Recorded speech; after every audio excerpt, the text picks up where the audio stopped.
ने तो आप लोग ठीक कीजिएगा ना, आप उसको पहले ठीक कीजिए, बाद में यूपीएससी होता है हमारा। दिल्ली के अति प्रतिष्ठित कोचिंग संस्थान की हम बात कर, अति प्रतिष्ठित की टॉप 3 में। Good afternoon, sir. My name is Arnav Anand. I have to ask related to which magazine is best for UPSC preparation. बच्चे तैयारी करना चाहते हैं यूपीएससी और बीपीएससी को, तो सबसे पहले आपको बाजार जाकर के। नमस्कार सर, जैसा कि आपने बोला कि तैयारी कहीं से भी की जा सकती है, चाहे आप जमुई से हों या पटना, कहीं से भी आप तैयारी कर सकते हैं, बशर्ते आप फोकस होकर उस चीज़ पर ध्यान दें। ठीक है sir, I totally agree with you.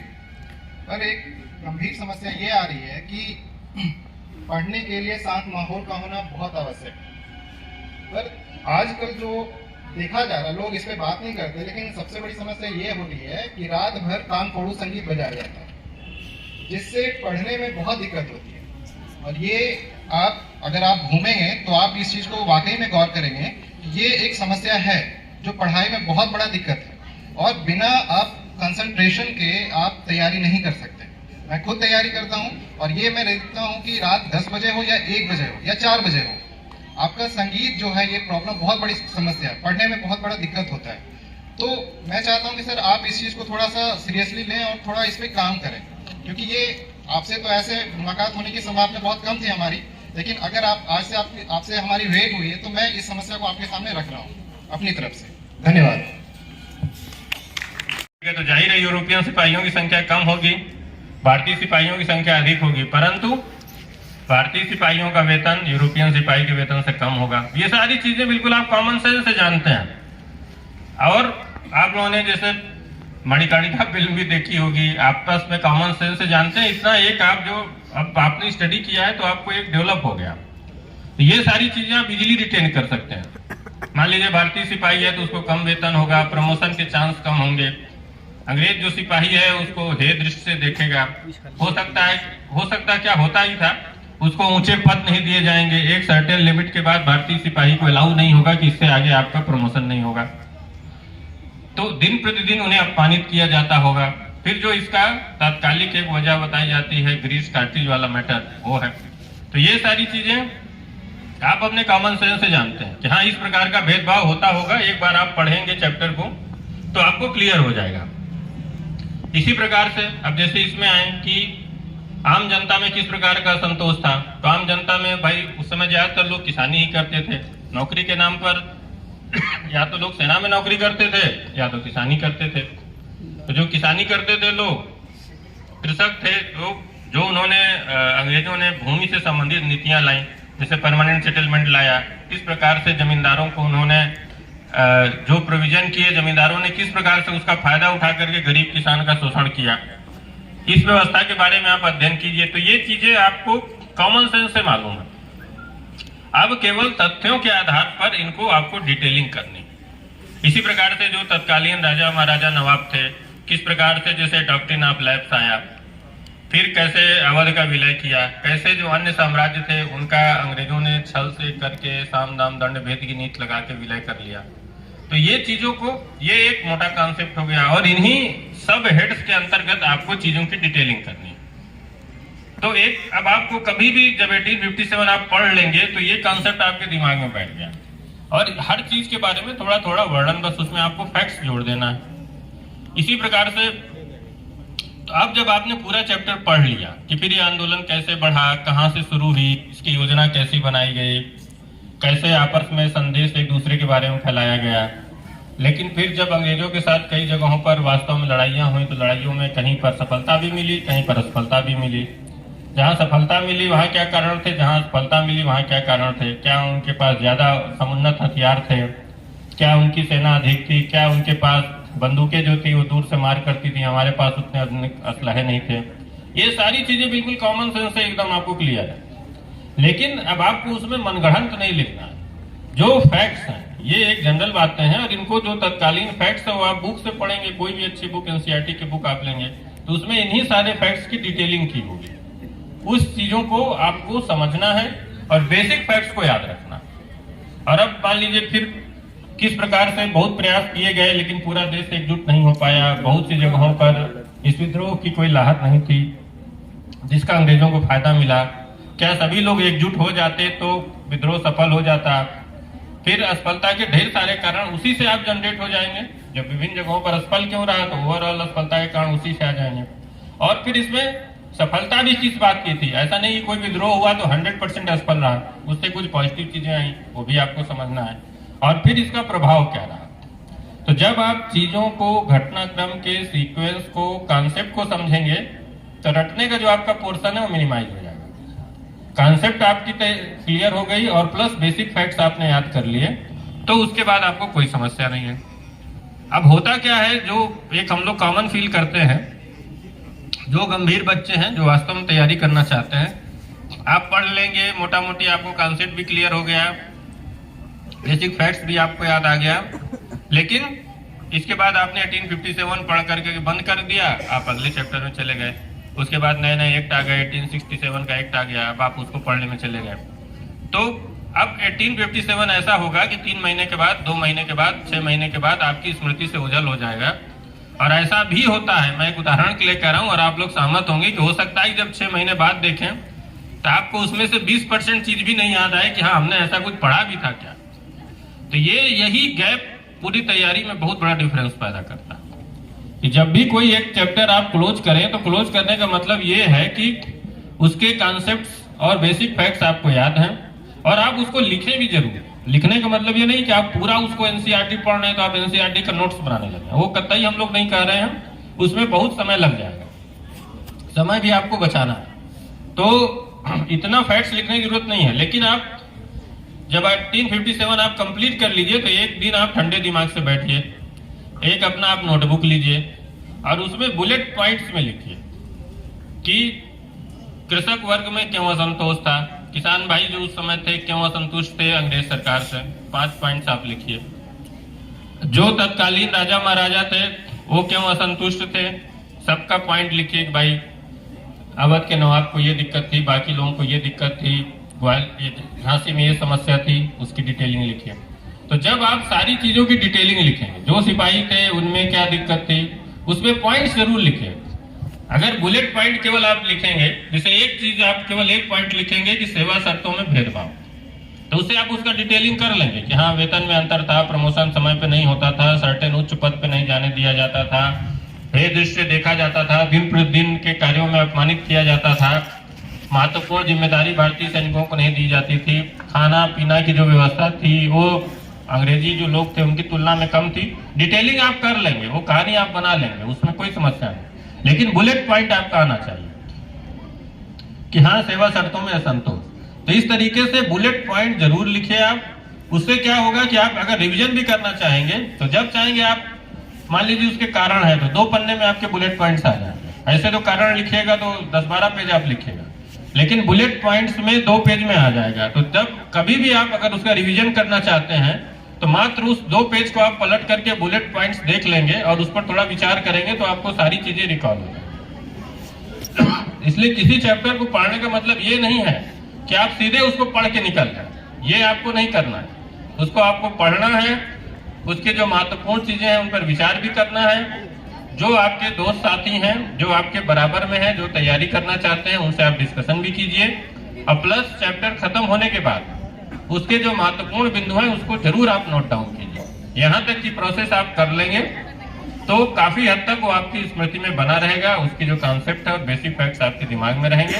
और समय समय पर आप उसका रिवीजन करते रहिए, महीना 15-15 दिन पर आप उसको उलट करके जरूर देखते रहिए, उससे वो चैप्टर आपके दिमाग में बना रहेगा। इससे दिक्कत क्या होती है आगे चल करके इस तरह से नहीं करने से, देखिए ये जितने आपके जीएस के पोर्शन हैं ये आपस में कहीं ना कहीं जुड़ते भी हैं आगे चल करके। जब आप एडवांस लेवल तक पढ़ लेंगे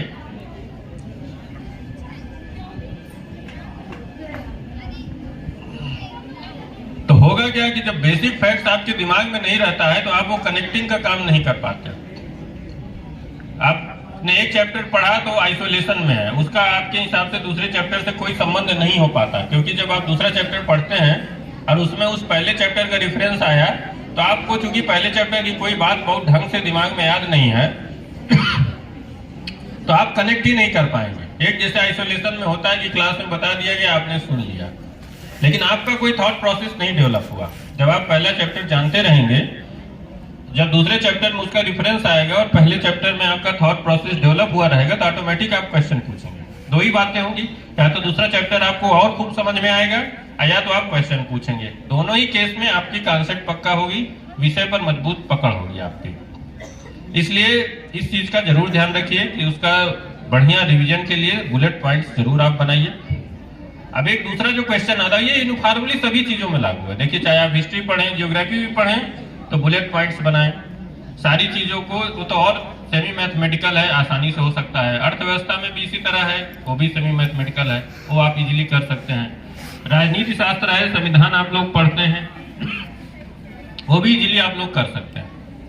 सेम सारा पैटर्न सभी चीजों में लागू होता है तैयारी के लिए। अब एक इसमें दूसरी समस्या आती है जो बच्चे तैयारी शुरू करते हैं। एक तो बेस हम लोगों ने आप लोगों को बता दिया एनसीईआरटी का बुक्स। अब दूसरा ये होता है कि एक समस्या आती है कि पढ़ने में मन नहीं लगता है, या बहुत विशाल लगता है कि कितना बड़ा सिलेबस हम पढ़ रहे हैं। इसीलिए हम लोग आप लोगों को कह रहे हैं कि आप लोग क्लास 6 की बुक्स को टेकअप कीजिए। क्लास 6 की बुक को अब आप पढ़ेंगे, और जब आप क्लास 6 में रहे होंगे या वर्तमान में जो बच्चे क्लास 6 में वो पढ़ रहे हैं उसमें बहुत जमीन आसमान का अंतर होगा, क्योंकि अब आपका IQ लेवल डेवलप हो चुका है, उससे आगे की बहुत सी चीजों को आप समझ चुके हैं। तो अब जब आप पढ़ेंगे तो आपकी ग्रेस्पिंग लेवल और आपका जो चीजों को समझने की क्षमता होगी वो बहुत अच्छी होगी। इसलिए उन चीजों को बिल्कुल बेसिकली ध्यान से पढ़िए। अब रही बात मन नहीं लगने की, तो देखिए अब आप उस चीज को ध्यान में कीजिए कि किसमें आपका मन लगता है। जैसे मान लीजिए कि आपका क्रिकेट खेलने में बहुत मन लगता है, तो क्योंकि वो आपकी रुचि की चीज है। मैं एक उदाहरण के लिए कह रहा हूँ, किसी बच्चे को वीडियो गेम खेलने में बहुत मन लगता है क्योंकि आपकी रुचि की चीज है। किसी बच्चे को आर्ट्स बनाने में बहुत मन लगता है क्योंकि वो आपकी रुचि की चीज है, इसलिए आपको मन लग रहा है। तो कहने का मतलब है कि मन लगाने के लिए आपको रुचि जगाना आवश्यक है, और रुचि जगाने के लिए आवश्यक तब है जब उससे आप कनेक्ट करें। और कनेक्ट तब करेंगे जब बेसिक बातों को समझेंगे। अब बेसिक बातों को समझने के लिए ही हम लोग क्लास 6 से जोड़ दे रहे हैं। अब इसमें कुछ चीजें हो सकती हैं, जैसे मान लीजिए क्लास 12 का है, 11th का है, एनसीईआरटी में मान लीजिए केमिस्ट्री की बुक्स है या फिजिक्स की बुक्स है, तो थोड़ा ज्यादा स्पेशलाइज्ड हो जाती है। तो उसके बारे में बहुत परेशान होने की जरूरत नहीं है, आपको ओवर स्पेशलाइजेशन में नहीं जाना है।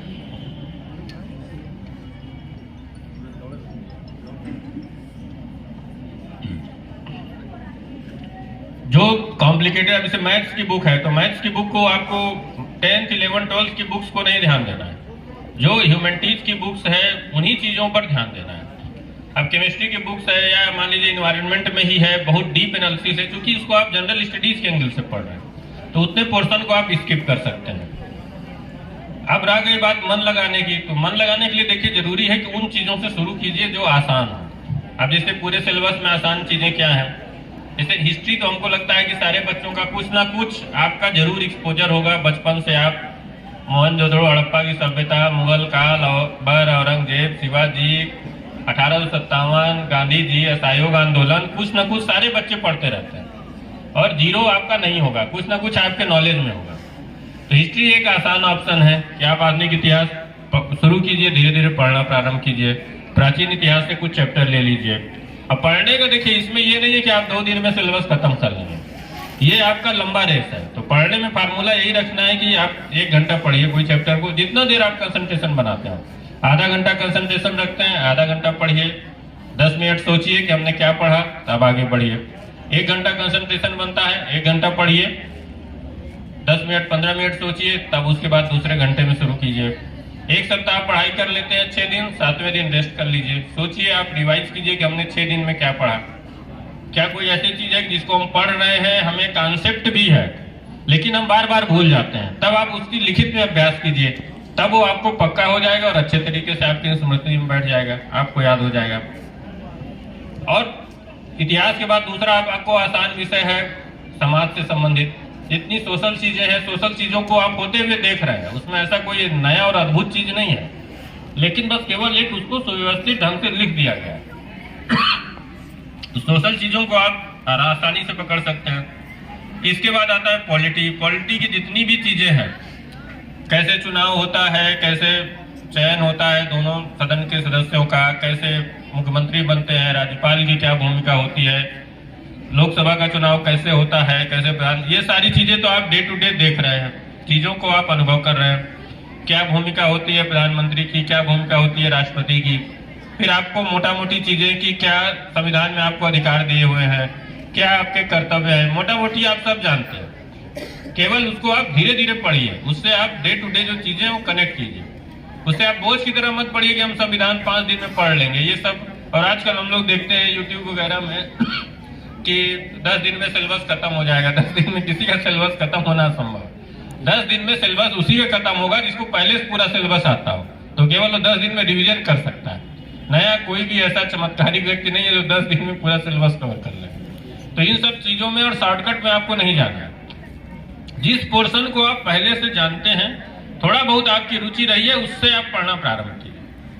इसी तरीके से ज्यादातर दिक्कत बच्चों को होती है अर्थव्यवस्था के दृष्टिकोण में। जो इकोनॉमी की कॉन्सेप्ट है, थोड़ा बहुत उसमें समस्या होती है, तो उसमें आपकी जो एनसीईआरटी की बुक्स है उनसे आप पढ़ेंगे तो जरूर सारा बेसिक चीज, कैसे डिमांड सप्लाई का चीज है, अर्थव्यवस्था के कौन कौन से 3 भाग हैं, वो तीनों भाग कैसे कैसे काम करते हैं आपस में, कृषि का क्षेत्र है, इंडस्ट्री का सेक्टर है, सर्विसेज का सेक्टर है, बैंकिंग सेक्टर कैसे काम करता है।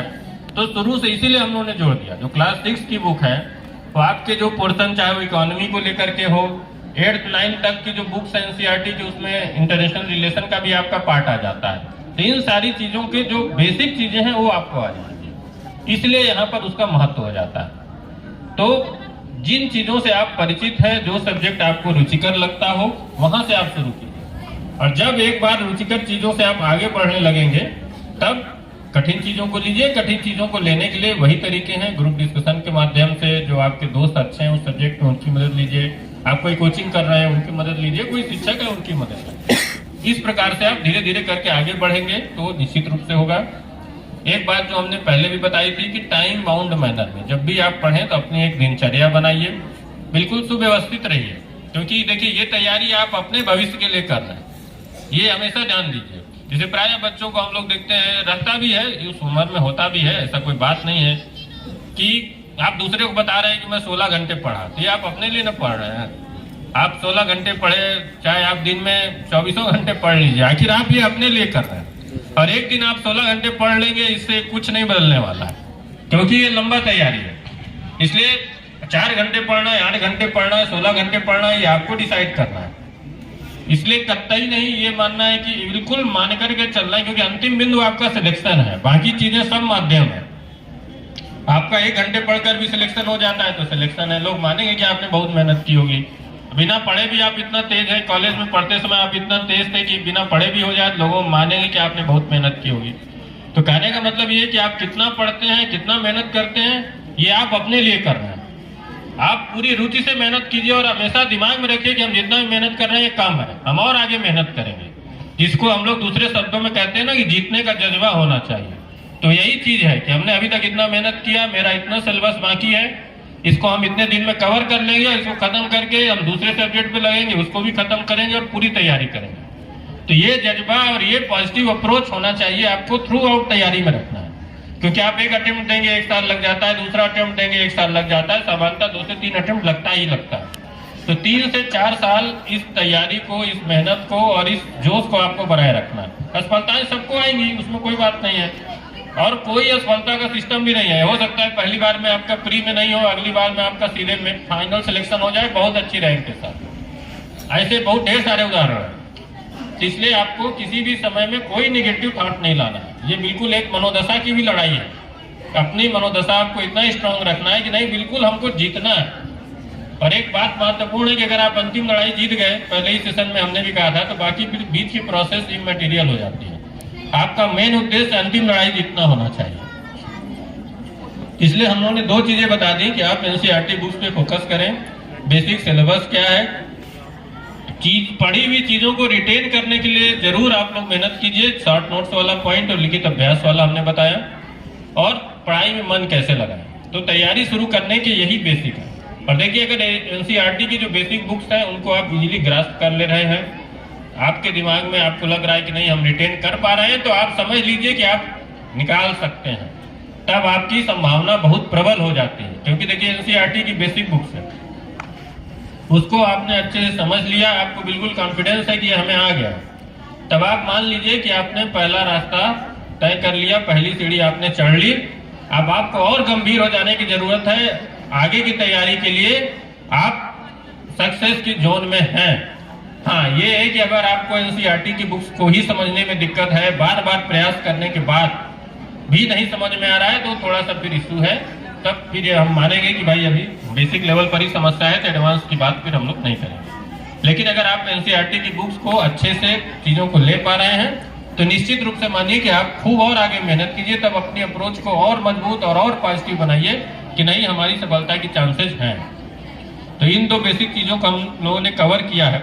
अब आप लोगों के क्या क्या क्वेश्चंस आए हैं उसको हम लोग लेंगे। क्वेश्चन तो बहुत ढेर सारे आ गए हैं। छोटा पर्ची जैसे ना सर जो चल गया देखेगा नहीं सर, बाद में देखेगा। देखिए, क्वेश्चन सारे बच्चों के हम लोग लेंगे एक एक करके। जैसे बीपीएससी की तैयारी कैसे करें, देखिए मेरा आप लोगों से यही अनुरोध है कि लगभग मोटे तौर पर हम लोग 8 से 10 कार्यक्रम करेंगे। यहाँ पर भी हम लोग करेंगे और झाझा में भी ढेर सारे बच्चे हम लोग झाझा में भी करेंगे। मेरा आप लोगों से अनुरोध है कि अगर आप सिंसियरली तैयारी करना चाहते हैं और तैयारी से जुड़ी प्रमुख बातों को जानना चाहते हैं, इस तरीके के कार्यक्रम हम लोग मोटे मोटे 10-10 दिन के अंतर पर एक एक कार्यक्रम करेंगे। 7 दिन 10 दिन के अंतर पर जैसे जैसे हम लोगों को समय मिलता है। तो आप लोग इसको जरूर अटेंड कीजिए। जब आप क्रम से, जैसे इस बार हम लोगों ने फोकस किया कि तैयारी की शुरुआत कैसे करें और पढ़ी हुई चीजों को रिटेन कैसे करें। अगले में हम लोग फोकस करेंगे एक तो आपकी रिवीजन पर और राइटिंग स्किल पर। तो इसी तरीके से फिर हम लोग नेक्स्ट लेंगे इंटरव्यू स्किल पर, फिर एक हम लोग लेंगे ऑप्शनल पर, फिर जीएस के जो आपके 4 पेपर है, चारों पेपर पर, हर पेपर पर एक एक दिन हम लोग अपना पूरा सेशन टेकअप करेंगे। तो सभी लोगों से हमारा अनुरोध यही होगा कि सब लोग केवल थ्रू आउट इसको आप सुनते जाइएगा, तो बहुत सी चीजें और जो बातें हम लोग बोल रहे हैं केवल उसको मनन कीजिए और उसको डेवलप कीजिए कि हम लोगों ने क्या बताया था। और डे टू डे की पढ़ाई में उसको आप लागू कीजिए कि जैसे किसी भी चैप्टर को पढ़ने के लिए क्या तरीका उन्होंने बताया, उसको आप लागू करेंगे तो धीरे धीरे अपने आप उसमें परिवर्तन पाएंगे। तो बीपीएससी की तैयारी कैसे करें, तो ये पूरा जो 8-10 हम लोगों का सीरीज होगा उसको जरूर आप लोग एक बार देखेंगे तो आपको क्लियर हो जाएगा। इन्होंने पूछा है कि क्या जमुई में रह के संभव है, तो भाई बिल्कुल संभव है। अब आप सुनते जाइए, हम इसका वर्णन नहीं करेंगे, लेकिन बिल्कुल संभव है। जमुई में भी छोड़िए, आप चगाई के जंगल में भी बैठ जाइएगा तो संभव है। बस आप भी ध्यान रखिए। जंगल है, समझ गए भाई क्यों संभव है, हम बस एक लाइन में बता दें। जो बच्चे हमारा पहला सेशन अगर नहीं किए हैं तो आप ध्यान रखिए कि आपको सिलेक्शन के लिए क्या जरूरी है, परीक्षा पास करना। परीक्षा पास करने के लिए क्या जरूरी है, आपको ज्ञान होना और पर्सनालिटी आपकी अच्छी होना, इंटरव्यू पास करना। ज्ञान कहाँ से आएगा, किताब और आपके मस्तिष्क के बीच की प्रक्रिया है, और लिखना आपके मस्तिष्क और हाथ के बीच की प्रक्रिया है। तो इसमें थर्ड पार्टी का रोल कहाँ है। अगर आपको किताब मिल जाती है, आप पढ़ने में स्वतः सक्षम है, तेज हैं, पढ़ लेते हैं, पेपर आएगा, आप लिखेंगे, आपको मार्क्स मिलेगा, आप सेलेक्ट होंगे। हमने पहले ही लेक्चर में बोला था, मैं उसको एक बार और रिपीट करूंगा। जब हम लोग भी तैयारी शुरू किए थे, ये बेसिकली बहुत से बच्चों में होता है, हम लोग में भी था, और खासकर थोड़ा बहुत सोशल प्रेशर की वजह से भी ये बात दिमाग में आ जाती है कि बीपीएससी में इस बार कितना लोग भाग लिया भाई जी, 6 लाख। सिलेक्शन कितने बच्चों का होना है, 700-800। तब आपको गिनाएगा कि 6 लाख में 700 1% से भी कम, 0.1% है। कैसे होगा, आपको 6 लाख नहीं देखना है, आपको 600 देखना है कि उस 600 में हमारा नाम आएगा। अगर आपका फर्स्ट रैंक नहीं है तो 599 में आपका नाम आएगा, सेकंड रैंक नहीं है तो 598 में आएगा। तो आपको वो 600 देखना है, और आपको मतलब है पेपर से। जैसे हमने उदाहरण भी दिया था, मान लीजिए हमारा ऑप्शनल मैथ्स था, तो अगर मैथ्स में 20 क्वेश्चन आ रहे हैं और बीच में हम 17 क्वेश्चन से ज्यादा सॉल्व कर ले रहे हैं, तो मतलब है कि हमारा सिलेक्शन पक्का है। कोई भी एग्जाम है, मान लीजिए कि कट ऑफ 100 प्रीलिम्स में ही है, मान लीजिए कि उसमें कट ऑफ 100 में 70 है, मैं एक उदाहरण के लिए कह रहा हूँ। और अगर आपको 75 क्वेश्चन किसी भी हालत में आप कॉन्फिडेंटली सॉल्व कर ले पा रहे हैं, तो आपका सिलेक्शन पक्का है। उसमें जगह का कोई महत्व ही नहीं है, सिंपल सा बात है। इसलिए ये बिल्कुल ऊंचा मनोबल रखना है, और हमने उसमें बेस बता दिया कि एनसीईआरटी की बेसिक बुक्स पढ़िए। अगर आपको लगता है कि आप उसमें कंफर्टेबल है, तो मान लीजिए कि आप सिलेक्शन हो सकता है, तब आप बिल्कुल लग जाइए आगे की तैयारी की। इसलिए बिल्कुल जमुई में रहकर संभव है जी सर। और हम आशा भी करेंगे कि अब कोई बच्चा ये क्वेश्चन नहीं पूछेगा। ये कार्यक्रम हम लोग इसीलिए कर रहे हैं कि आप लोग आगे बढ़े। अब आप बेसिक चीजों से आप लोग निकल जाइए, ये एक माइंडसेट निकाल दीजिए कि नहीं हो सकता है। बिल्कुल हो सकता है और होता है, हो ही रहा है। आपके यहाँ से ही जो है कई लोग हम लोग जानते हैं, चकाई से हमको लगता है लास्ट ईयर 7वां रैंक आया था, ऑल इंडिया रैंक यूपीएससी में प्रवीण जी का, मोतिहारी में अभी ट्रेनिंग में है। तो संभव है, आपके बीच से ही लोग निकाल रहे हैं, आपके सामने में उदाहरण है। इसलिए एकदम ये कतई दोबारा ये क्वेश्चन नहीं आना चाहिए कि क्या ये जमुई में रह के संभव है। बिल्कुल संभव है जी सर। ये बिल्कुल आप अपने दिमाग से निकाल दीजिए कि इसमें कोई डिफिकल्टी। क्वेश्चन ने पूछे। इसके बाद सब्जेक्ट के बारे में इन्होंने एक पूछा है, हम लोग जब अगला जो नेक्स्ट लेंगे उसमें ऑप्शनल का सब्जेक्ट कैसे चयन करें, क्या क्या सब्जेक्ट हैं, उसमें 3-4 बातें होती हैं कि कौन कौन से सब्जेक्ट हैं, थोड़ा सा जिसमें मार्किंग पैटर्न अच्छा है, किसमें नहीं है। सिलेबस भी बहुत बड़ा नहीं है, थोड़ा प्रयास से पढ़ा जा सकता है। इन सारे बिंदुओं पर ऑप्शनल सब्जेक्ट क्या होगा जो नेक्स्ट हम लोग लेंगे, इस पर हम लोग बहुत डिटेल में बताएंगे।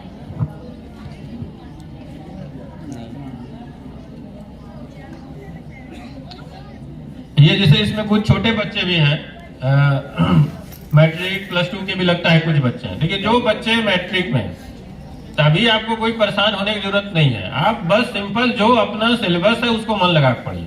लेकिन यहाँ बुलाने से हम लोगों को बस एक ही चीज हम आप लोग बताना चाहते हैं कि समझने पे आप लोग जोर दीजिए। जो एक छोटे बच्चों में होता है रटने की प्रवृत्ति, उसको मिनिमाइज कीजिए, चीजों को समझने पर अधिक से अधिक जोर दीजिए। तो जो मैट्रिक में बच्चे हैं उनको अभी यूपीएससी की तैयारी के लिए नहीं है, केवल जस्ट जो आप सिलेबस पढ़ रहे हैं उसको बढ़िया आप खूब मन लगा के पढ़िए स्कूल में। उनको हम यही कहेंगे, हाँ जो बच्चे +2 में आ गए हैं तो अब आप थोड़ा बड़े हो गए हैं, जो बच्चे ग्रेजुएशन में हैं उनको तो फुल्ली सीरियस हो जाना चाहिए। जो बच्चे ग्रेजुएशन में हैं तो बिल्कुल आपका जो सिलेबस है, जो आप क्लास की पढ़ाई पढ़ रहे हैं उसको पढ़िए, लेकिन आप एक निर्धारित समय निकाल करके एनसीईआरटी की बुक्स आप टेकअप कर दीजिए। इसमें अब आप विलंब नहीं कीजिए जो ग्रेजुएशन के बच्चे, और जो बच्चे +2 में हैं तो आप आराम से अपना जो बोर्ड की पढ़ाई है उसके बाद जो अगर आपको समय थोड़ा बहुत बचता है 1-2 घंटे, तो आपकी जो पुरानी एनसीईआरटी की बुक्स हैं अगर आपने पढ़ी हैं तो बहुत अच्छा, नहीं पढ़ी हैं तो उनको ले लीजिए और उसको अध्ययन कीजिए धीरे धीरे ही से। जो बच्चे ग्रेजुएशन में उनको तो पूरी एग्रेसिवली तैयारी करनी चाहिए, इसमें आपका समय बचेगा आगे, और चूंकि ये कंपटीशन है तो आगे आने बच्चों की तुलना में आप फास्ट रहेंगे। हाँ जो बच्चे +2 में तो ठीक है, आप रुचि लेके अभी धीरे धीरे अपना इंटरेस्ट डेवलप कीजिए। लेकिन हाँ जो बच्चे ग्रेजुएशन में हैं आप अपना फुल प्लेजेड आप मान के चलिए कि हम तैयारी फेज में हैं और अपने को तैयारी में लगे। नोट्स वाला बिंदु भी हम लोग अगले में लेंगे, ऑप्शनल सब्जेक्ट और नोट्स। कैसे छापता है हम लोग का क्वेश्चन है तो चिंता नहीं देगा। देखिए ये सब पुराने वही बेसिक क्वेश्चन है कि याद किया हुआ भूल जाते हैं, ये हमने बताया ही आपको रिटेन रखने के लिए। बुलेट पॉइंट्स में नोट करना, लगातार रिवीजन करते रहना। और देखिए ये आकलन आपको करना है कि आप किस सब्जेक्ट में कमजोर है, इसमें कोई छिपाने की बात नहीं है। मान लीजिए 7-8 आयाम है तैयारी के, तो कोई भी ऐसा विद्यार्थी, बहुत कम होते हैं जो बहुत ब्रिलियंट विद्यार्थी कि उनका 8वां सब्जेक्ट तेज हो। सामान्यता होता है कि कोई प्रतियोगी है वो 5 सब्जेक्ट में तेज है, 3 सब्जेक्ट में कमजोर है। तो जो आप जिसमें तेज है वो आपका एसेट है, उसमें आप खूब और मेहनत कीजिए। कि जो इसमें तेज है उसमें पॉजिटिविटी क्या है आपकी, कि अगर उस सब्जेक्ट में कोई ऐसा क्वेश्चन आएगा जिसको अधिकांश प्रतियोगी नहीं कर पाएंगे तो उसको आप कर लेंगे, ये आपका एसेट है जिसमें आप तेज हैं। और जिसमें आप कमजोर हैं तो उसमें आपको क्या सुनिश्चित करना है कि सामान्यतः जो प्रश्न सभी बच्चे कर लें वो मैं भी कर लूं, ये आपको ध्यान रखना है। जिस सब्जेक्ट में आप तेज हैं तो बहुत अच्छी बात है, उसमें थोड़ा सा आपको और मेहनत इसलिए करना है कि उसमें कोई और कठिन क्वेश्चन आए तो आप कर लें, हो सकता है अन्य प्रतियोगी नहीं कर पाए। लेकिन जिसमें आप कमजोर हैं, ये होता है और सभी लोग किसी न किसी में थोड़ा बहुत कमजोरी होती है, उतना पकड़ नहीं हो पाती है, तो उसमें लेकिन आपको ये सुनिश्चित करना है कि उसमें कोई भी बेसिक क्वेश्चन आए जिसे सभी बच्चे अटेम्प्ट कर लें तो आपका वो नहीं छूटे। हार्ड क्वेश्चन आएगा अलग बात है, लेकिन बेसिक क्वेश्चन आप जरूर कर लें। और रह गई बात, भाई पढ़ते समय बहुत आलस आता है, तो बड़े बच्चों को नहीं आना चाहिए। छोटे बच्चे हैं ठीक है, आलस आएगा भी आपको। अब बड़े बच्चों को इसीलिए हमने कहा कि बिल्कुल आपको ये मेंटेलिटी रखना है कि ये युद्ध हमें जीतना है, ये हम पॉजिटिव एंगल में कह रहे हैं। अब उसके नेगेटिव थॉट में नहीं जाना है कि नहीं जीत पाए तो हम परेशान हो जाए, नहीं जीत पाए तो भी बहुत ऑप्शंस है। लेकिन जीतने के लिए पॉजिटिव अप्रोच है। Yes sir. मीडियम का कोई मतलब नहीं है, हमने पहले ही बताया था कि मीडियम कोई इशू नहीं है। ये बहुत पहले की बात थी जब थोड़ा सा सामग्री मिलने में हिंदी मीडियम में दिक्कत होती थी। आज के समय में ऐसा कुछ नहीं है, लगभग समान रूप से सारी सामग्रियां उपलब्ध हैं। और अब माइंडसेट भी बहुत चेंज हो गया है। जो आज से बहुत समय पहले एक माइंडसेट था कहीं ना कहीं कि थोड़ा जो इंग्लिश मीडियम के प्रतियोगी थे थोड़ा सा उनको प्रेफरेंस मिल जाया करता था, लेकिन अब मेंटलिटी भी बहुत चेंज है। अब मैं जरूर इस बात को कहूंगा कि जो हमारे हिंदी मीडियम के प्रतियोगी हैं, आप ये नहीं रखेंगे कि मुझे बिल्कुल इंग्लिश से परहेज रखना, ये नहीं होना चाहिए। और आप सभी अब नए जनरेशन के, आपको इंग्लिश भी आनी चाहिए। जब आप इतना बड़ा ऑप्शनल पढ़ ले रहे हैं, इतना जीएस पढ़ ले रहे हैं, तो इंग्लिश में क्या है, बेसिक तो आप जानते ही हैं, +2 तक आपने पढ़ी ही है, मोटा मोटी लिखना तो आप जानते ही हैं। बोल आप इसलिए नहीं पाते कि परिवेश की कमी है, सिंपल सी बात ये है एक लाइन की। ऐसा नहीं है कि आप बोल नहीं सकते हैं। जी सर। अगर आपको किसी ऐसी जगह रख दिया जाए जहाँ बाकी सब लोग बोलते हो, तो मैं दावे के साथ कहता हूँ कि 1 महीने में आप भी बोलने लगेंगे। इसमें ऐसा नहीं है कि बहुत शब्दों की कमी है या आपको ग्रामर नहीं आता है या कोई बात है, सिर्फ परिवेश की कमी है।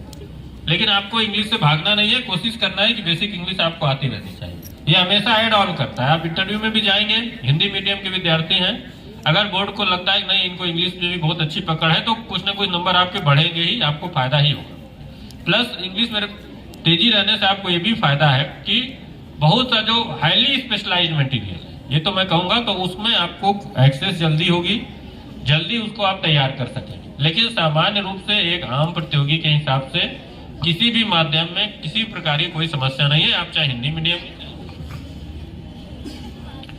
कितना घंटा पढ़ना चाहिए हमने बता ही दिया कि आप अपने भविष्य के लिए पढ़ रहे हैं, आपको डिसाइड करना है कितना घंटा पढ़ना है। सामान्यतः देखिए एक जो रेंज है 7 से 8-9 घंटे तक आदमी पढ़ता है। अब बाकी टाइम आप पढ़ी हुई चीजों को रिवीजन कीजिए, इसलिए घंटे का उससे ज्यादा महत्व।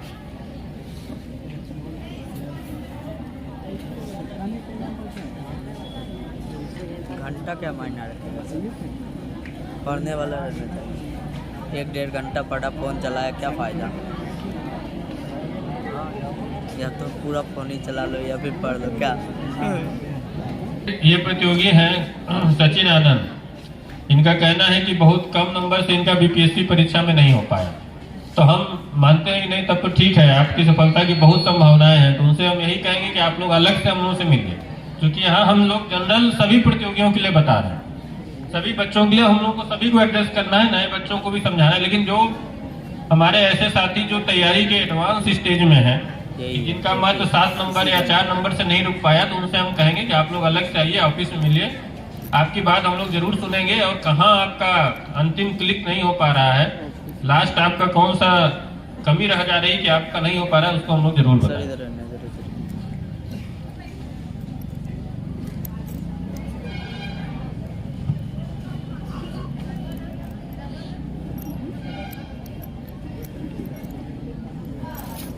अच्छा उत्तर कैसे लिखें, राइटिंग स्किल में हम लोग आएंगे।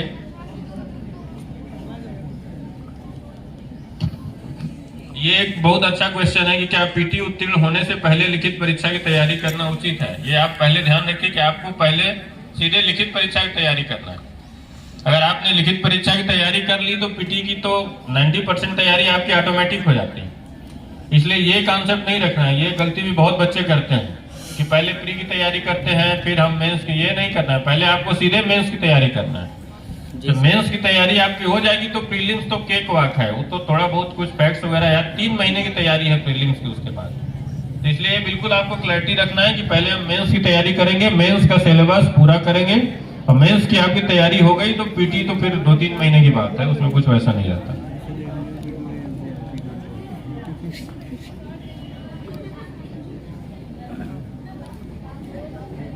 अच्छा, एक ये जो बड़ा क्वेश्चन है कि घर पर रहकर तैयारी, देखिए आप लोगों में बड़ा जैसे हमको लगता है कि ये बिंदु है कि घर पर रहकर तैयारी और बाहर तैयारी का बहुत हमको लगता है कि बच्चों के दिमाग में है कि हम बाहर जाएंगे तो बहुत अंतर पड़ जाएगा ये चीजें।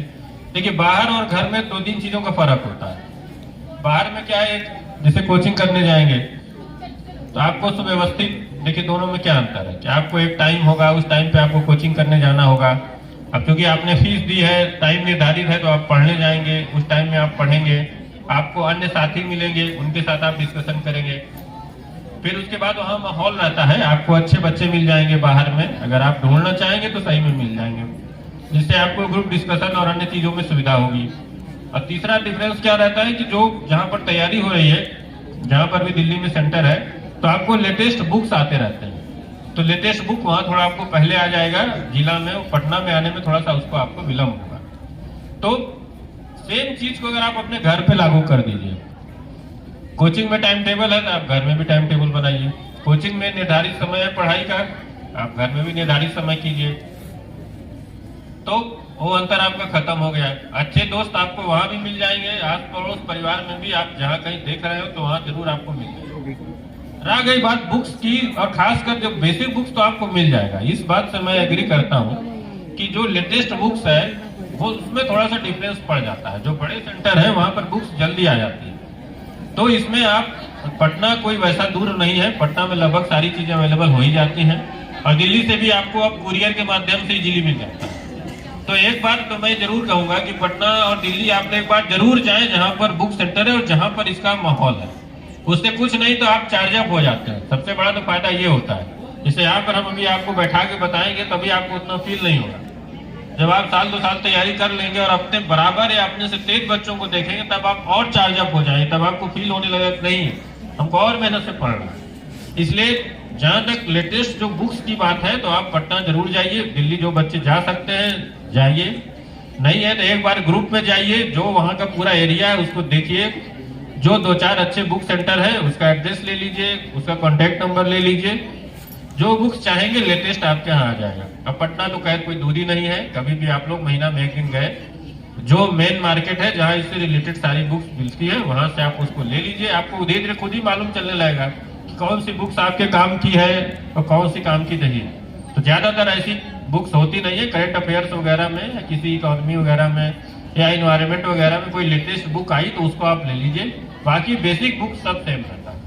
इसलिए घर पे रह तैयारी करने का मतलब ये नहीं है कि बाहर की दुनिया से आप एकदम कट ऑफ हो जाए, बाहर की दुनिया का इतना ही रोल है, और डिजिटल प्लेटफॉर्म बहुत अच्छे अच्छे आ गए हैं। जो बुक्स की सूची है इसके साथ साथ हम लोग डिजिटल प्लेटफॉर्म का भी जो अगला सेशन होगा उसके पहले बुक्स की लिस्ट भी हम लोग फाइनल कर लेंगे और डिजिटल प्लेटफॉर्म का सारा डिटेल भी आप लोगों को दे देंगे।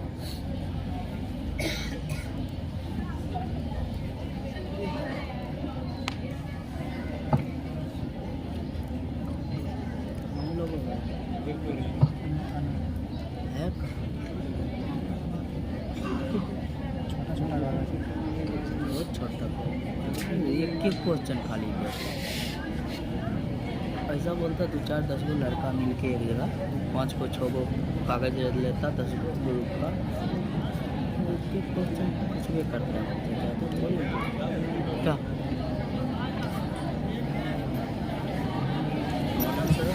उन्होंने लिख के दिए थे जो आज से संबंधित जिनके भाग थे उनको हम लोगों ने कवर कर लिया, कुछ और भी क्वेश्चंस हैं।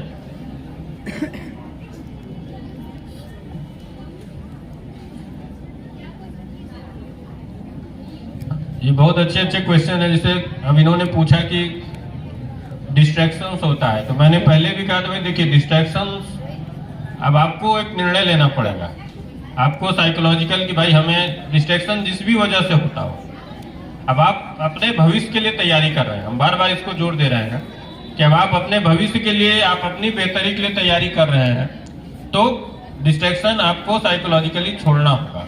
और जो बड़े बच्चे हैं कोई दिक्कत नहीं है, आप मनोदशा बना लीजिए, आपको मोबाइल छोड़ देना है छोड़ दीजिए, फ्लाइट मोड में लगा के रख दीजिए उसको 3 दिन, ऑटोमेटिक चौथे दिन से आपका छूटने लगेगा। छोटे बच्चों के लिए ठीक है ये सब क्वेश्चन हम लोग मानेंगे, लेकिन बड़े बच्चों के लिए हम मानेंगे कि आप साइकोलॉजिकली और आपकी इतनी पॉजिटिव मनोदशा है कि इन सब छोटी मोटी चीजों से अंतर नहीं पड़ेगा।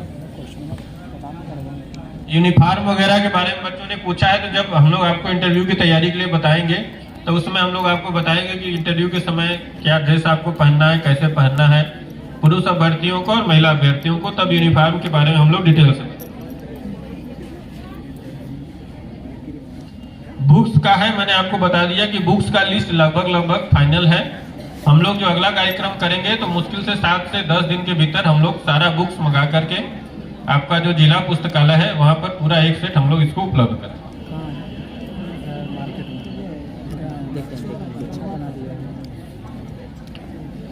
हम लोग साथ में आपका ना मंदिर ना मसूरी मसूरी बाद है जो दुर्गा स्थान के सामने उसके सामने जॉकी का शोरूम वही ना हाँ दोनों गारमेंट्स है।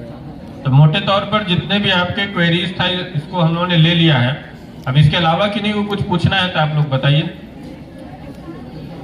न्यूज़पेपर्स पूछ लें माइक दीजिए यदि लोग पूछना।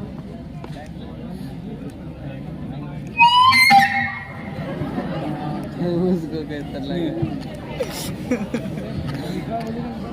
कोई दिक्कत नहीं है सर। जो बच्चे अगर कोई बच्चे पूछना चाहते हैं तो लोग आगे आ जाइए, वहां से दूर से नहीं होगा। जो बच्चे पूछना चाहते हैं तो आप लोग आगे आ जाइए। आपको पूछना है ना आप लोग आगे आ जाइए, यहाँ पर कोई दिक्कत नहीं है, थोड़ा सा दूरी की वजह से होता है। जो बच्चे लोग आगे आ जाए।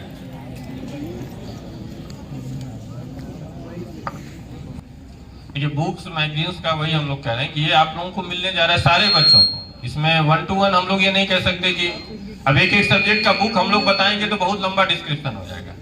सारे जितने भी आपके जीएस से रिलेटेड सब्जेक्ट हैं, करंट अफेयर से संबंधित हैं, सब में बुक्स की सूची और प्लस कौन प्लेटफॉर्म का आपको यूज करना है वो भी आज के समय में जरूरी है। ये लगभग फाइनल है सारा लिस्ट। अगला इसके पहले हम लोग आप लोगों को अवेलेबल करवा देंगे। Thank you sir.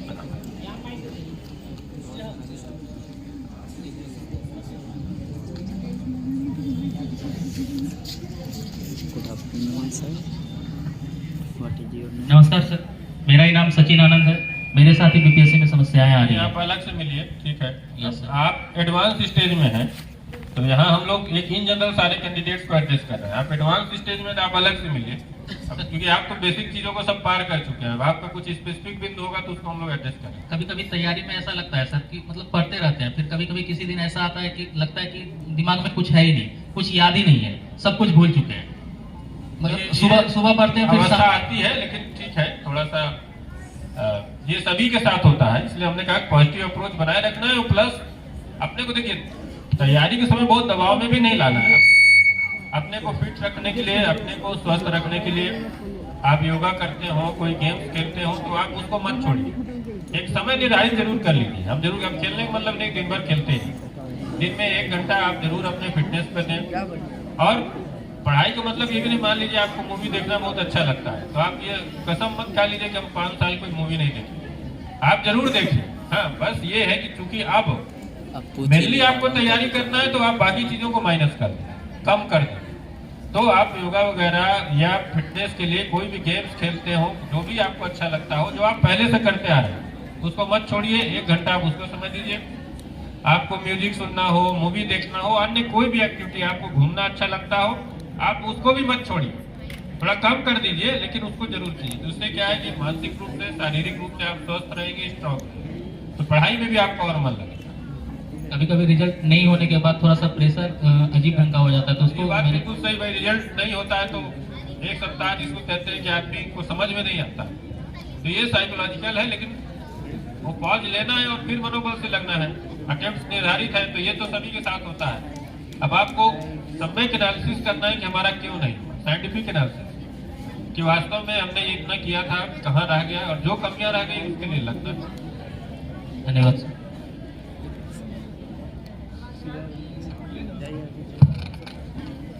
नमस्ते सर, मैं माला कुमारी पहाड़ों से बिलोंग करती हूँ।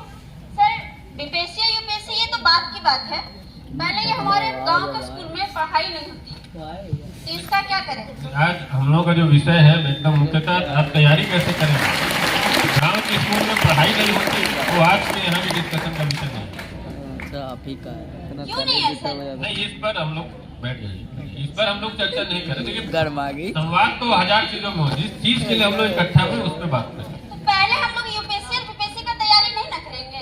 पहले तो हमारा बेसिक मजबूत होना चाहिए।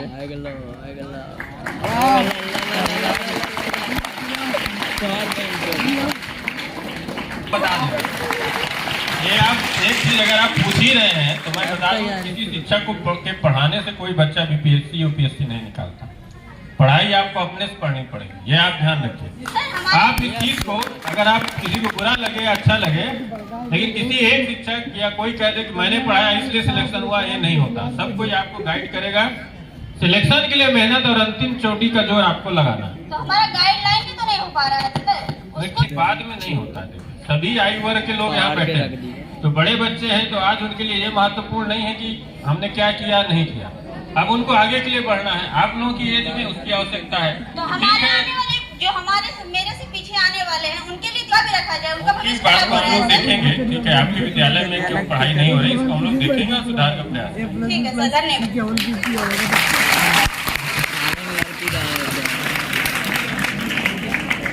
फाड़ कर इधर का मारते एक चीज मैं सारे बच्चों और पहले ही लॉट में हमने भी कहा था कि देखिए व्यवस्था कभी आदर्श नहीं होगी, ये व्यवहारिक बात है। मैं ये जिला पदाधिकारी के रूप में नहीं कह रहा हूँ, एक सामान्य बात कह रहा हूँ। हम लोग भी जहाँ पढ़ते थे तो कभी आदर्श व्यवस्था कहीं नहीं थी। जी सर। खामियां सब जगह होंगी, लेकिन विजय आपको प्राप्त करनी है, ये विश्वास रखिए। आप ये सोचिए कि दूसरा सुधरेगा तब हम विजय प्राप्त करेंगे, ये आदर्श व्यवस्था कहीं नहीं है।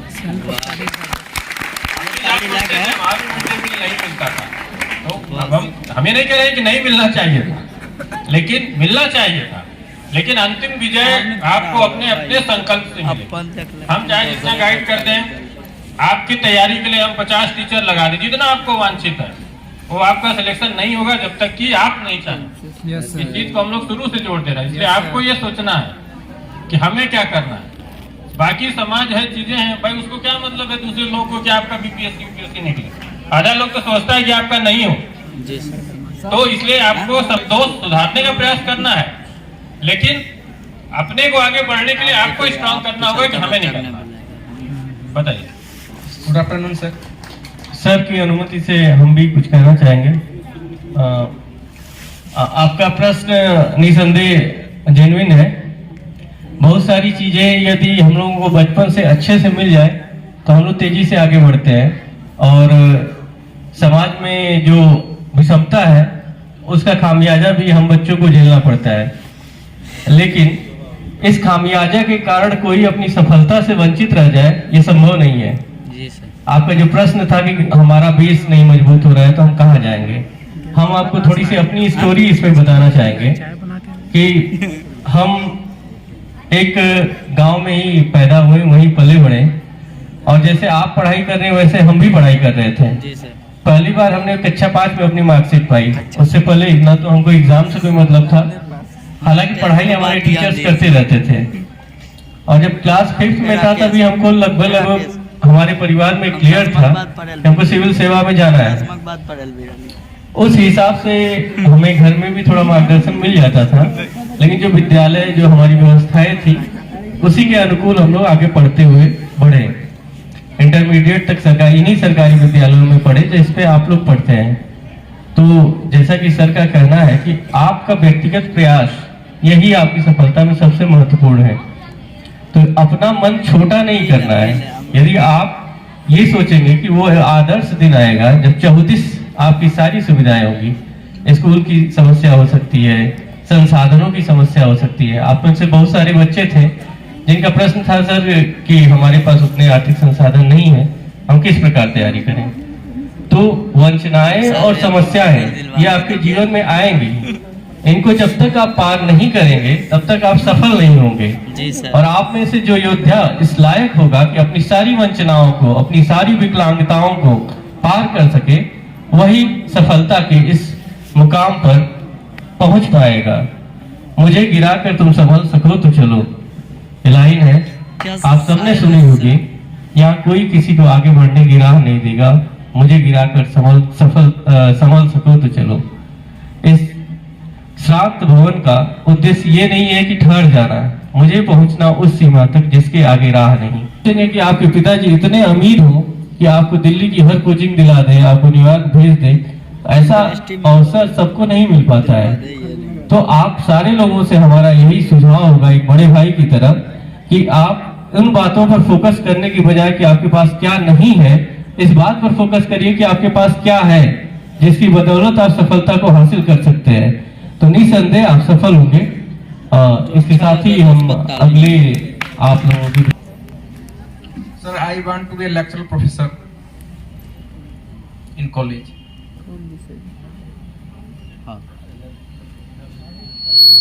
ठीक है, ठीक है। हम लोग कवर कर रहे हैं बेसिकली बीपीएससी और यूपीएससी को लेकर कर रहे हैं, ये उसकी तैयारी। ठीक है, अब आपका परीक्षा का देखिए बेसिक बातें तो सब जगह सेम है, कैसे पढ़ना है, कैसे तैयारी करना है। अब ये कि परीक्षा का पैटर्न थोड़ा जो लेक्चरशिप का उसका थोड़ा डिफरेंट है, तो आप उस हिसाब से तैयारी कीजिए। मोबाइल आप उसमें क्या पूछना चाहते हैं, उसमें आप क्या कह रहे हैं? मतलब एमए के बाद नेट निकाल के मैं इस लाइन में जा सकता हूँ? एकदम जा सकते हैं। Sir good afternoon. सर मुझे आपसे एक सवाल करना है, यूपीएससी की तैयारी करने के लिए सबसे मेन सब्जेक्ट क्या होता है सर, जिसमें सबसे ज्यादा ध्यान देना चाहिए? ऑप्शनल सब्जेक्ट पर हम लोग आगे आएंगे, जैसे हमने कहा देखिए वो एक पूरा टॉपिक है, उसको आज हम लोग का जो फोकस था कि आप सकते हैं। मैं चाहती हूँ कि 10th के बाद जो इंटर में कौन से सब्जेक्ट चुनूं जिससे गरीबी और महिलाओं के ऊपर काम कर सकूं और उनके मदद कर सकूं, जिससे मेरा करियर बने। आपको जो रीजनिंग तेज नहीं हो तो आपकी सफलता की संभावना ज्यादा, लेकिन अगर आपको पढ़ने में रुचि है, जिस सब्जेक्ट में आपको रुचि है, इसमें कोई ऑप्शनल में कोई रोक नहीं है।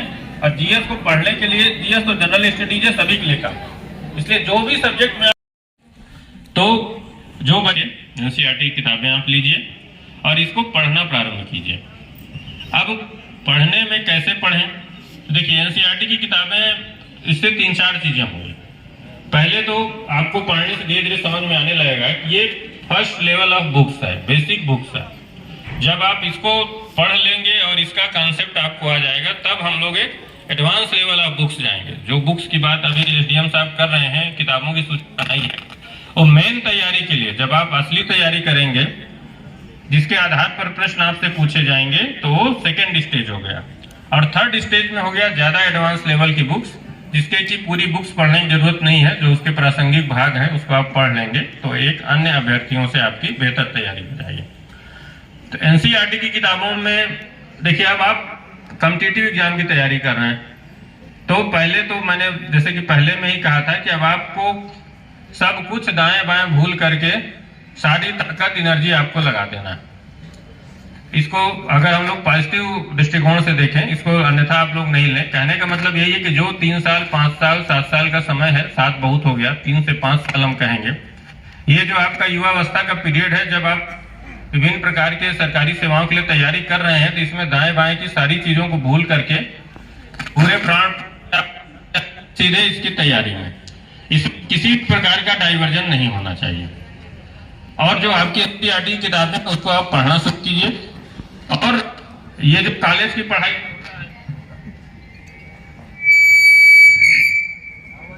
पास करने के दृष्टिकोण से पढ़ रहे हैं, तो एनसीईआरटी किताब अब आपको परीक्षा पास करने के दृष्टिकोण से नहीं पढ़ना है, अब आपको समझने के दृष्टिकोण से पढ़ना है। ये जो आप तैयारी करने जा रहे हैं, उसका मान लीजिए कि फाउंडेशन है, बेस है, उस तैयारी की नींव है ये, तो उस दृष्टिकोण से चीजों को पढ़ना है।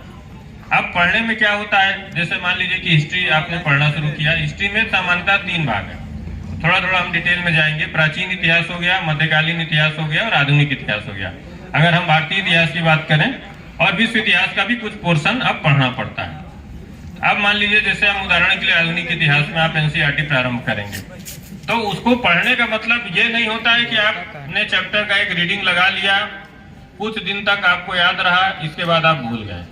तो ऐसी रीडिंग का कोई मतलब नहीं है, क्योंकि ये तैयारी 1-2 दिन की तो है नहीं, 4 महीने 6 महीने की। बेसिक तैयारी का जो इसमें समय है वो 1 से 1.5 साल है। टेस्ट लेते हैं तो मात्र 40 बच्चे आते हैं।